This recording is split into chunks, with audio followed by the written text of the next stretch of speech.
Happy Easter, everyone. I say that, and I was thinking about posting again on emotional resilience today, and I suddenly realised that for many people it's not such a happy Easter today. So this post is for anybody who is struggling with loss or bereavement, and of course for all of those people who have past loss and bereavements that, if they're honest with themselves, are still affecting their lives today.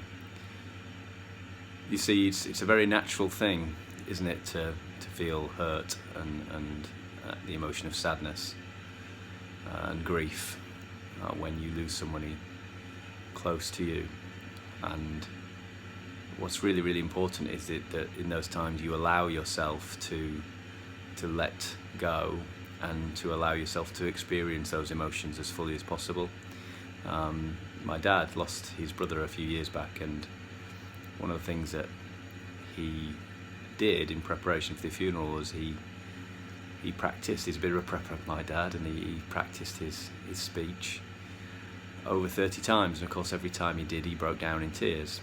By doing that, this wasn't part of some plan, it was just what he did, and by doing that, each time he practiced the speech he let some emotion out.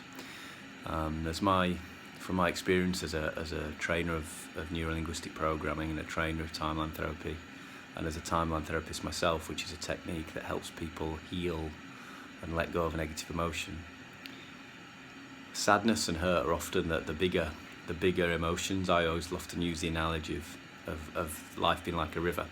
So we're in our boat going down the river of life, and the big emotions, the big things, the big turbulence in our life is often caused by sadness, loss, grief, or hurt. And what then tends to happen is we often have secondary emotions. If you like, we're in our boat, and the oars that we get in our boat are of fear or anger, and so we might get defensive to protect ourselves from experiencing that deeper emotion, or we might be afraid and not do certain things or avoid speaking to certain people because we don't experience, not consciously of course, subconsciously, to avoid experiencing that deeper pain.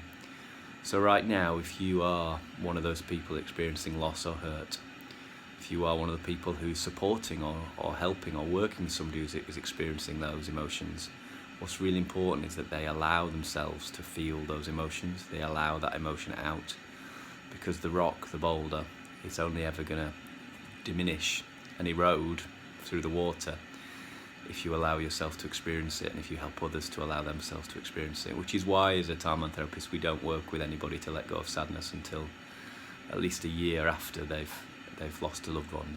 That natural grieving process is really important. So I hope this message reaches some of those that this is intended for. Wishing everyone as happy an Easter, and that might be a stretch too far for some, but a joyful and happy Easter, or at least an Easter of allowing. We all could do with allow ourselves to experience the emotions that we're experiencing.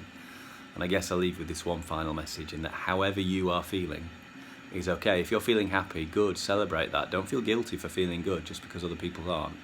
Allow yourself to feel how you're feeling. If you're feeling sad, allow that emotion too. And if you're feeling angry, allow that too. It will pass. You don't have to act from it, just allow it to pass. And we'll be posting more videos around emotions and emotional resilience in the next couple of weeks. Take care. God bless.